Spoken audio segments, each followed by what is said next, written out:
Bienvenue dans cette vidéo, on va parler de l'importance de la market research. C'est vraiment ce qui nous a fait décoller ces derniers mois et qui nous a permis d'atteindre des chiffres vraiment exceptionnels avec nos partenaires, avec nos clients. Donc je vous propose d'attaquer directement le document. Donc nous voici sur le document, l'importance de la marketing research, ce qui nous a propulsé en tant que leader sur certains shops. En effet, on a eu beaucoup de succès ces derniers temps, comme vous pouvez le voir.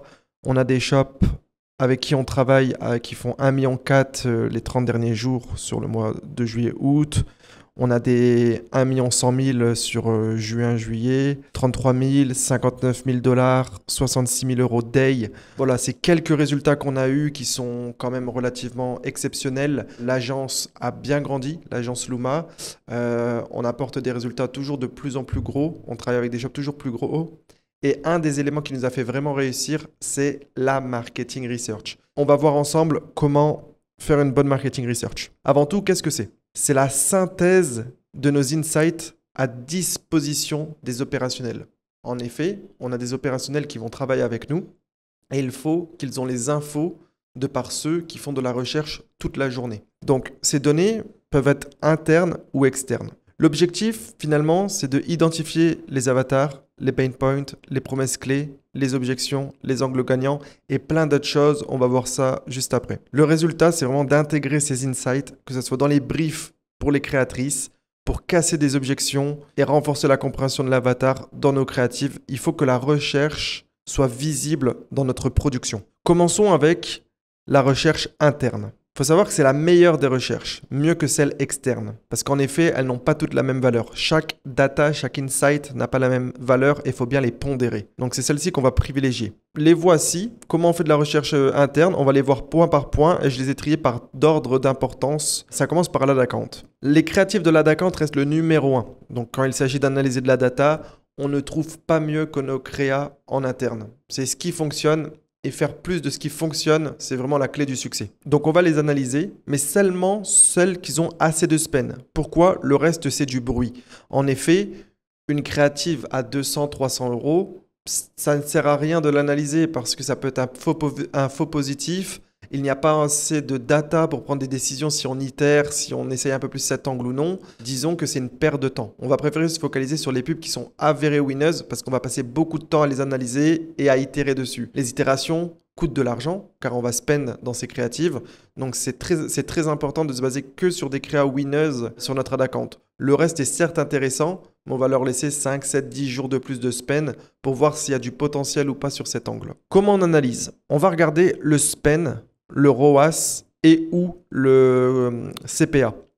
Le CPC et le coût par ajout au panier, pour moi, c'est des métriques, des KPI qui sont bien pour le media buying et la gestion du budget, mais qui n'ont pas trop d'importance dans l'analyse des créatives, voir s'il y a un potentiel ou non sur un angle ou sur un concept. Est-ce qu'on va forcément itérer dessus, oui ou non? On entend beaucoup parler des vanity metrics sur Twitter, sur YouTube, qui sont certes parfois intéressantes, mais c'est plus du 20 dans le 80-20 lorsqu'il s'agit d'analyse. C'est-à-dire que le hold rate, le hook rate, le CPC, le CTR, le CPC, c'est certes parfois intéressant, mais pour de l'analyse pure, le ROAS, le CPC, le CPA, le spend, bien évidemment, c'est vraiment ça qui va faire qu'une créa est bonne et qui va valoir le coup d'être vraiment analysée. Une fois qu'on a paramétré bien les colonnes, on fait plusieurs analyses.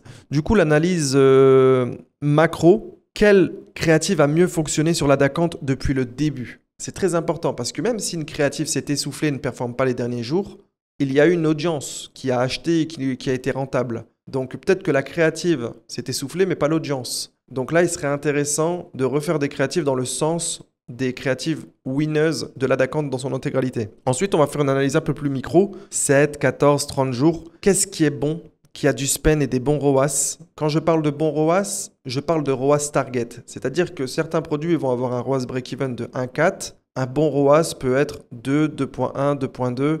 Ça va dépendre de plein de critères. Ça va dépendre du marché, ça va dépendre du litige, ça va dépendre du type de produit, ça va dépendre de plein de choses. Si vous avez un ROAS break-even à 1,8, ce qui est en général mauvais, là, il va falloir avoir un ROAS target plus élevé. Donc quand je parle de ROAS, je parle de ROAS target.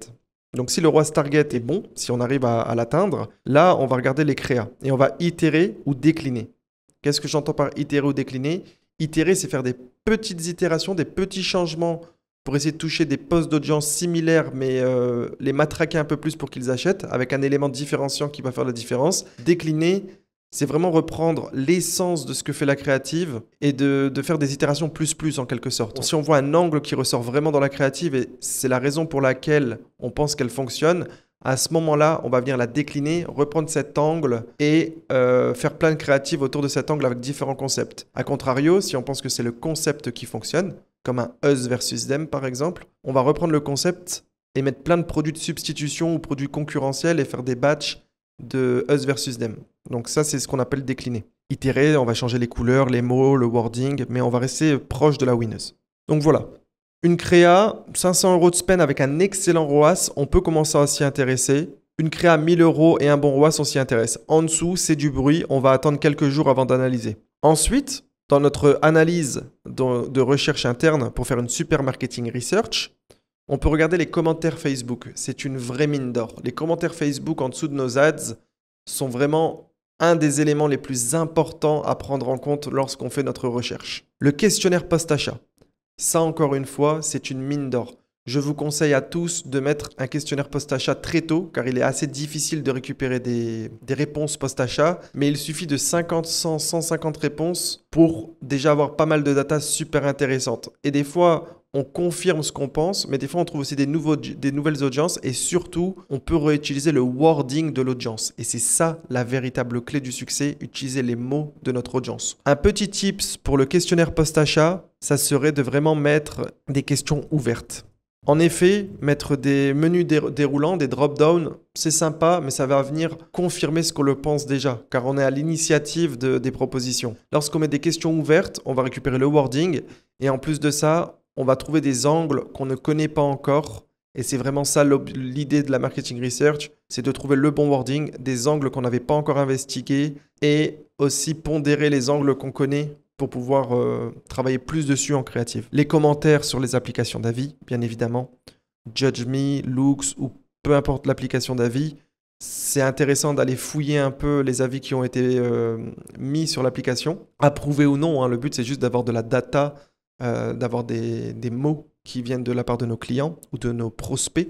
Le Trustpilot, en effet, si vous avez un Trustpilot, allez voir ce qui se passe dessus, allez voir ce qui se dit, c'est très important. Positif ou négatif, c'est de la data. Ça peut nous servir pour nos créatives et aussi pour nos tests CRO. Bien évidemment, je parle beaucoup de créatives car c'est ce qu'on fait à 70-80% dans notre agence. Mais on a aussi énormément de succès en CRO, ça représente 30% de notre activité.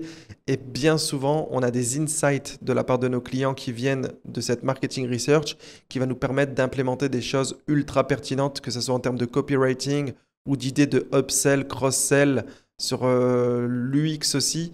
L'info du client est roi et il faut la prendre en compte. Enfin, le SAV. Le SAV, moi, ce que je vous propose, c'est à partir de maintenant de demander de vous faire une remontée d'informations, un retour, une fois par semaine synthétisé. Qu'est-ce qui ressort dans votre SAV? Bien évidemment, il peut y avoir parfois des problèmes de livraison, de qualité. Lorsqu'on scale, c'est évident que ça va arriver. Il y a des personnes qui vont se plaindre même si le service est bon. Mais par contre, il y a aussi des informations super intéressantes. Par exemple, si vous voyez beaucoup de messages sur la taille, peut-être que votre guide des tailles n'est pas clair. Et là, ça va être une piste d'amélioration. Peut-être que vous allez avoir des insights. Les personnes sont friands de nouvelles couleurs. Donc là, vous pouvez imaginer rajouter des couleurs à votre site. Peut-être qu'il va manquer un produit complémentaire qui est énormément demandé, que vous allez pouvoir rajouter en bump dans votre carte. Donc là, c'est pour la partie CRO. La partie créative, ça va être la même logique. Demandez à votre SAV de vous remonter sur un Google Doc une fois par semaine, une synthèse des demandes et de les pondérer. Comme ça, vous savez ce qui revient souvent. Le but, c'est pas de s'arrêter sur un commentaire dans la mare de commentaires qui existe, de retour client, je veux dire. Donc ça, c'est vraiment pour la recherche interne. C'est la plus importante. Vous avez des clés, vous savez où fouiller. Donc, vous avez toutes les clés pour réussir avec de la recherche interne. Maintenant, vient la veille externe. Très important. Les créatifs des concurrents. Donc là, vous allez regarder les créatifs des concurrents. Vous allez regarder leur impression, leur engagement, les commentaires via AdSpy potentiellement, et vous allez prendre de la data. C'est moins intéressant que vos propres créatives, mais ça reste tout aussi intéressant car c'est quelqu'un d'autre. Peut-être qu'il a trouvé un angle et pas vous qui fonctionne sur le marché. Peut-être que finalement, il y a du wording, des commentaires via AdSpy que vous avez réussi à trouver qui sont ultra pertinents et que vous n'avez pas vu chez vous.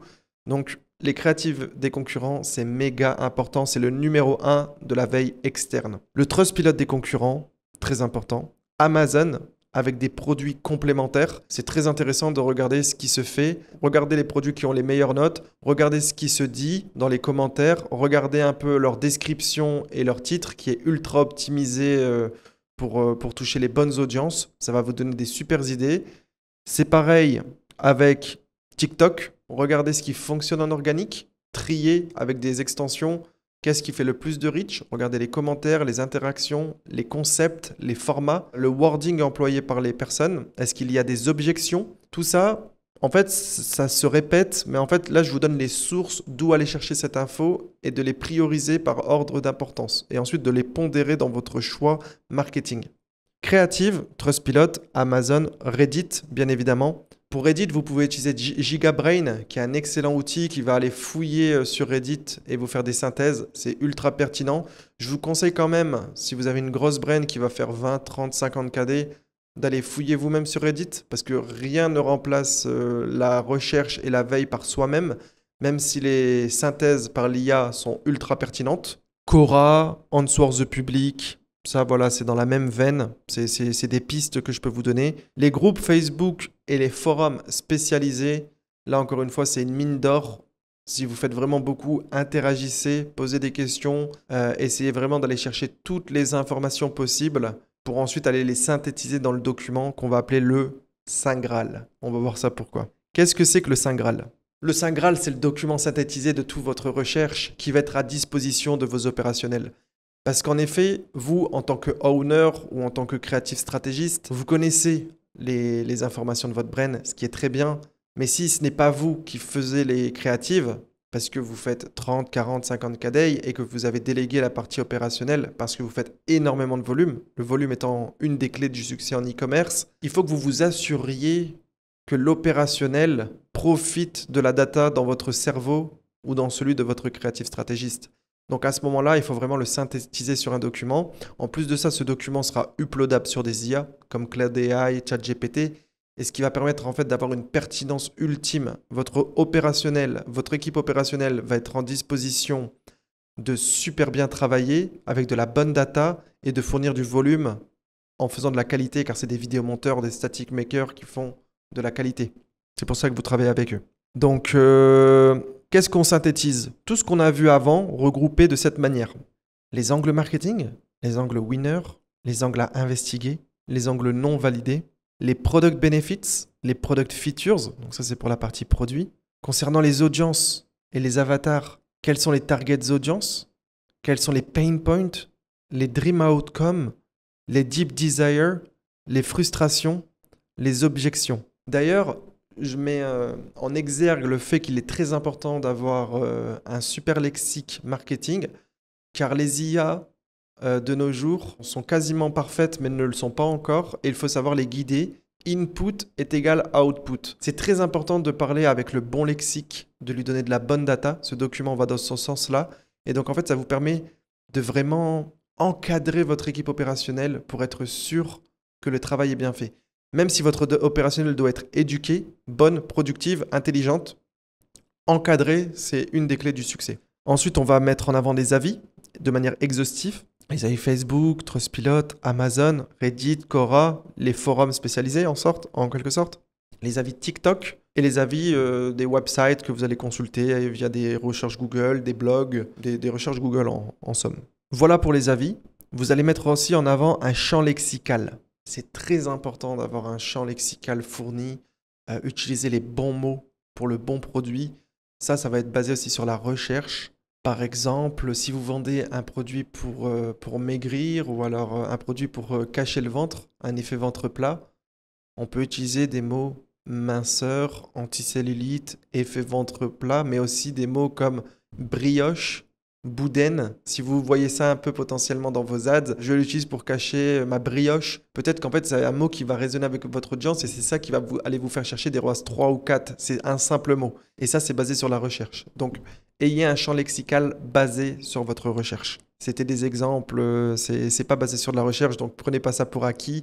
Il faut aller vraiment regarder dans tous vos avis, dans vos commentaires et dans tout ce qu'on a vu au-dessus pour vraiment lister ces mots-là et les mettre à disposition de vos opérationnels. Même si j'invite toujours à avoir des opérationnels comme des petits créatifs stratégistes, les éduquer, ne pas faire des simples opérationnels qui produisent. À la fin, c'est eux qui sortent les créatives, donc ils doivent être éduqués, ils doivent faire ce travail par eux-mêmes, mais idéalement, s'ils font le travail par eux-mêmes et ils sont encadrés, c'est là que ça va vraiment briller. Et enfin, lister les concurrents, ça c'est juste pour avoir la liste des concurrents et mettre à jour régulièrement ce document, parce qu'en effet, la data, quand on tourne suffisamment, il y a des nouveaux commentaires, il y a des nouveaux avis, la concurrence c'est pareil tous les jours, donc il faut le mettre à jour régulièrement, entre une fois ou deux par mois, donc une fois tous les 2 semaines, une fois fin de mois. Ça va vraiment dépendre de votre sophistication du marché, de votre CA, de votre envie de travailler aussi tout simplement. Nous en général on va le faire tous les 7 à 14 jours. Ça va vite une fois qu'on l'a fait une fois, c'est plutôt de la mise à jour.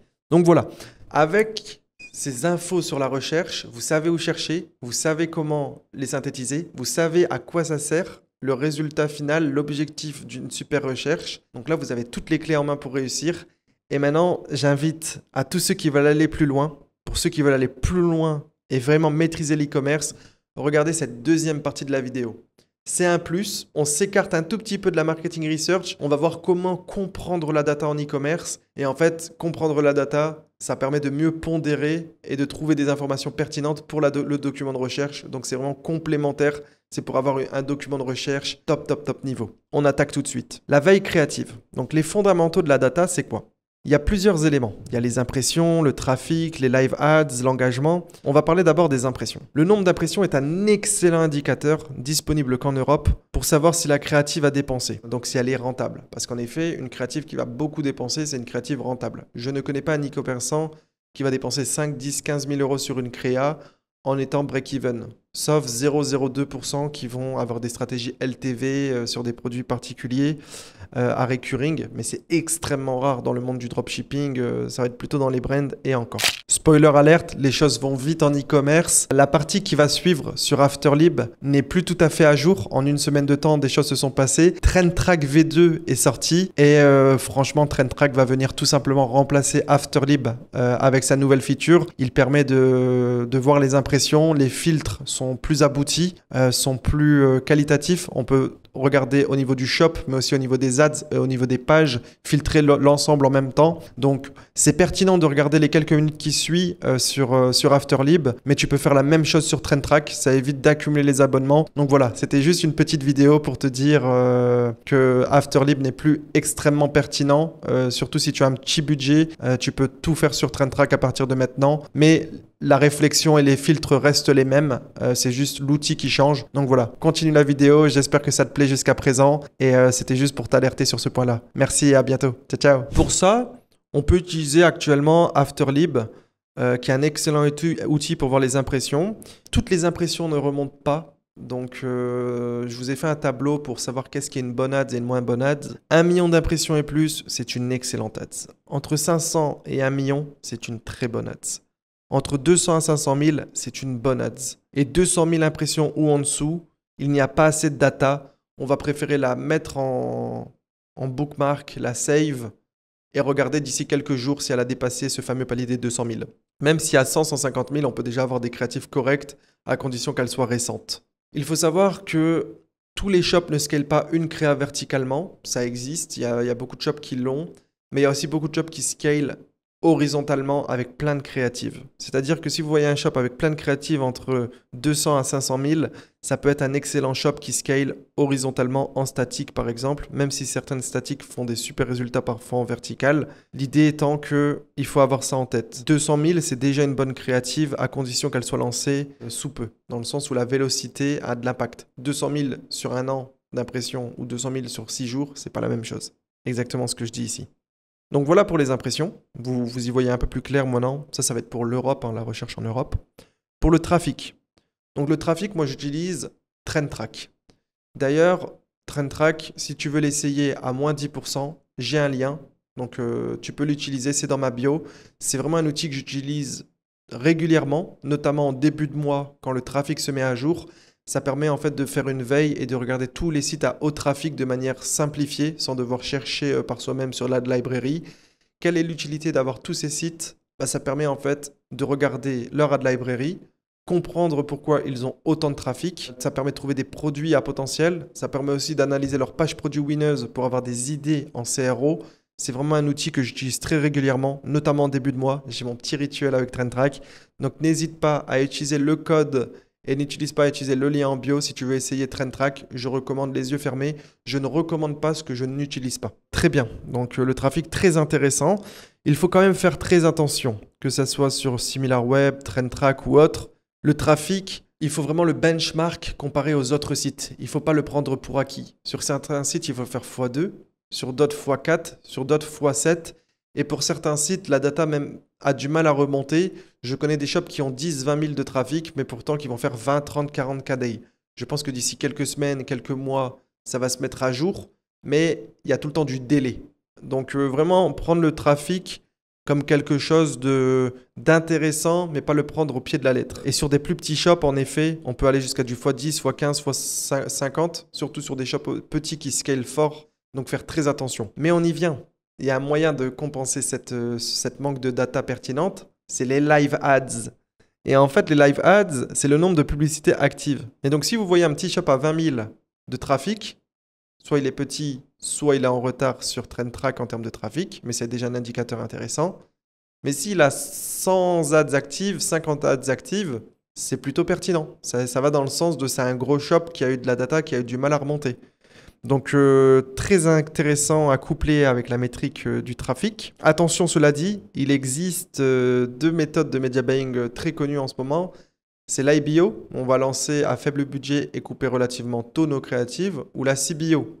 On va lancer beaucoup de créatives dans une seule et même campagne, gérer Facebook le budget, mais des fois il va y avoir des créas qui sont actives mais qui vont dépenser 0 €. Donc 150 live actives avec 140 live ads qui dépensent 0, c'est pas non plus ultra chouette comme site. Donc en fait, il y a un moyen de trouver ça. C'est grâce à TrendTrack, encore une fois. Super outil. Hein. TrendTrack, en fait, finalement, il va permettre d'avoir une idée sur le media buying. Donc vous allez aller dans le Brand Tracker, dans Creative Testing, et vous allez regarder si globalement il coupe la plupart des ads ou non. Donc en fait, vous allez voir combien d'ads ont été lancés chaque jour. Donc vous allez voir la liste de tous les jours. Si globalement tout reste actif, ça veut dire que c'est de la CBO. Si vous voyez qu'il coupe la plupart des créas et il en laisse que certaines, c'est sûrement les créas winners et ça veut dire qu'il est en IBO. Donc je répète, vous allez dans le Brand Tracker, donc sur TrendTrack, puis sur le Brand Tracker et vous allez ensuite dans Creative Testing et vous regardez si la plupart des ads sont actives ou coupées. Regardez pas les 3 derniers jours, hein. Regardez zoomer sur 15 jours, 30 jours, c'est très important. Parce que sur 3 jours, même en ABO, on peut laisser tourner sans forcément couper. Donc voilà, trafic, live ads, très pertinent. Là, moi, je vais recommander l'outil TrendTrack, c'est celui que j'utilise. Il en a d'autres, mais moi, je trouve que c'est celui qui a une UX la plus correcte, très intuitif. Donc c'est pour ça que je le recommande. L'engagement. Donc l'engagement, c'est excellent. En fait, c'est regarder le nombre de likes, le nombre d'abonnés, le nombre de cœurs, de commentaires, de partages. Donc ça, on va pouvoir le voir avec AdSpy.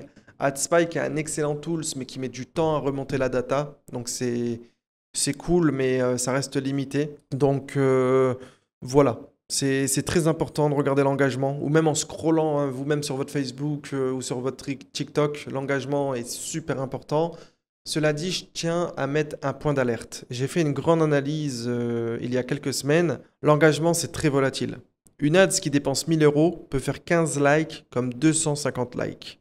C'est difficilement prédictible. C'est pas parce qu'on est dans la niche enfant ou que c'est une pub humoristique qu'on peut prédire l'engagement avec les likes. Ayant analysé plus de 15-20 ad accounts avec des top créas, en regardant la corrélation entre les ads et l'engagement, c'est très difficilement prédictible et c'est très volatile. Donc faites attention. Quand vous voyez 1000 likes, c'est peut-être une ads qui provoque beaucoup d'engagement et elle n'est pas forcément ultra winneuse avec beaucoup de spend. A contrario, Une ads avec 200 likes, c'est pas forcément une petite créative, ça peut être un ultra banger qui génère pas beaucoup d'engagement. Donc prenez ça en compte. Après, arriver à un certain palier, 2000, 3000, 5000, 10 000 likes, même si elle est très engageante, elle reste winneuse parce que même si on prend la fourchette basse, c'est déjà pas mal en termes de spend. Donc voilà, ça vous donne un peu un petit warning concernant l'engagement. Il ne faut pas se faire tromper, il faut avoir cet élément en tête. Très important, hein, j'insiste. D'ailleurs, il y a beaucoup de texte dans ce document, beaucoup de value. N'hésitez pas à faire des pauses, screenshot pour le lire à tête reposée ou alors faire une pause et le lire. Ce que je vous dis, c'est en complément, c'est en synthèse, mais vous pouvez aussi lire le document par vous-même et prendre toute la value de manière large et non condensée. Donc, n'hésitez pas. Donc ça, c'était un peu les fondamentaux de la data. Concernant les outils, moi, je vais utiliser principalement TrendTrack. Donc, j'ai des vidéos sur TrendTrack sur ma chaîne YouTube. Donc, si tu veux maîtriser l'outil à 100%, va voir les vidéos TrendTrack. Je l'utilise notamment pour comprendre le media buying du site, pour avoir des idées d'ads, des idées de CRO en regardant les shops avec le plus de trafic. Et j'ai un véritable rituel de tête, c'est entre le 7 et le 15 en début de mois que va s'actualiser le trafic. Et là, je vais vraiment utiliser mes petits filtres et m'amuser et regarder quel site fait du trafic, fait du cash pour m'en inspirer. Car bien évidemment, réinventer la roue, c'est rarement le bon plan. Le mieux, c'est de regarder ce que font les top players, venir prendre ce qu'on a à prendre chez eux et finalement la somme de toutes ces choses qu'on va prendre, plus le fait de itérer dessus, c'est là qu'on va faire de la création. C'est pas en inventant de rien, c'est en reprenant des choses à notre sauce, dans d'autres niches, chez d'autres concurrents, en itérant sur ce qui fonctionne chez nous, qu'on va créer de la magie et c'est comme ça qu'on crée, c'est pas en créant de base. Ensuite, j'utilise Afterlib. Donc là, je vous ai mis des filtres magiques qui sont super pertinents, qui permettent de trouver en fait les meilleurs sites et surtout les meilleures créatives en Europe qui font beaucoup de reach. Ces filtres prennent en compte le reach et la vélocité, ce qui nous permet en fait d'être rapide dans notre vitesse d'exécution, d'avoir vraiment de la data pertinente très vite, plus que les autres. Donc c'est une petite pépite que je vous mets ici. Donc c'est un outil très pertinent aussi. Ensuite, on va voir Calodata. Calodata, c'est l'outil de référence en termes de recherche produit, de compréhension des tendances. En fait, c'est basé sur TikTok Shop US. Ils sont vraiment très puissants. Nous, nos plus gros de nos winners actuellement viennent de Calodata. On a des shops qui vont faire 20, 30, 50, 60 KD. Beaucoup de produits viennent de Calodata. Pas que, mais beaucoup viennent de Calodata. L'avantage de Calodata, c'est d'avoir une immense banque de b-roll, car c'est du TikTok. Ça va permettre de bootstrap, de vite décoller un produit à 5, 10, 15, 20 KD. Et ensuite, nous, on va prendre notre propre contenu pour le remplacer. On va itérer sur les winners. On va faire des statiques. On va faire du CRO. Et c'est ça qui va nous faire passer à 30, 40, 50 et parfois même plus haut. Il faut faire attention parce que des fois, c'est loin d'être une science exacte quand ils vous mettent le spend. Des fois, on est très loin de la réalité. Donc, encore une fois, à prendre avec des pincettes. Hein. C'est juste des projections. C'est du approximatif. Et ensuite, on va avoir AdSpy. Donc, c'est la même chose qu'on a vu précédemment, mais qui va être super utile pour analyser outre-mer, car il n'y a pas les impressions et pour analyser l'engagement. Le point faible étant que tous les ads n'y figurent pas, donc ça met du temps à remonter. Donc, AdSpy, très bien, mais à des points faibles. Et Pipi Ads, c'est la même chose. C'est la même chose, orienté TikTok. Je ne vais pas m'attarder là-dessus, c'est pas l'objet de la vidéo. Là, vous arrivez à faire une veille créative. Vous avez les fondamentaux de la data. Vous savez sur quel tools aller chercher de la bonne data pour faire de la veille. Vous avez compris comment faire un document de recherche parfait, une marketing research. Vous avez tous les sources où vous pouvez aller chercher votre information et vous avez plein d'informations complémentaires pour vraiment faire une recherche parfaite basée sur de la data. Vous avez bien vu que c'est ce qui nous a permis de faire des 66 KD sans prendre en compte les petits sites à 5 KD, 3 KD, 7 KD qui sont des dupliques dans d'autres marchés. On a des shops à 80 K, enfin c'est assez insane. Hein. On est vraiment très content, très reconnaissant de nos partenaires de nous avoir fait confiance. On est vraiment content de la data et de l'opération qu'on apporte. On essaie de s'améliorer chaque jour. On est convaincu que Q4, on va tout exploser. On a des objectifs assez grands, 200, 300 KD. Mais les objectifs, c'est que des mots. Nous, on va vraiment essayer de montrer qu'on est tous les jours présents, tous les jours sur le terrain, à analyser, à produire avec beaucoup de ferveur. Le but étant d'être les pionniers sur certains points en e-com et surtout faire partie du top 0,01%.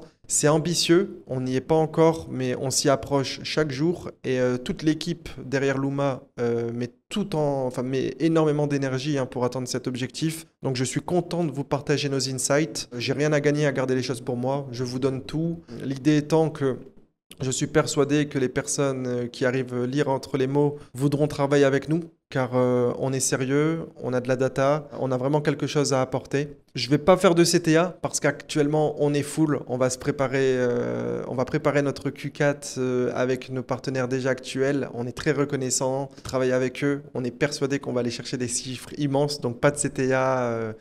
Pour prendre un call. Bien évidemment, si vous voulez prendre un call, discuter et que vous avez un excellent shop, je suis tout le temps ouvert à discuter, à échanger, à s'apporter de la valeur mutuelle. Peut-être aussi rentrer dans la waitlist pour plus tard si vous voulez join Luma. En tout cas, voilà, abonne-toi, il y a de la bonne value qui arrive. J'espère que cette vidéo t'a plu, un peu différente, un peu plus scolaire, mais des fois ça fait aussi du bien. Donc abonne-toi, mets la cloche, il y a des excellentes vidéos qui arrivent. Envoie-moi un message sur Twitter pour me faire un feedback constructif de la vidéo. Si je peux m'améliorer, moi c'est avec grand plaisir. Et on se retrouve dans la prochaine vidéo. Ciao, ciao!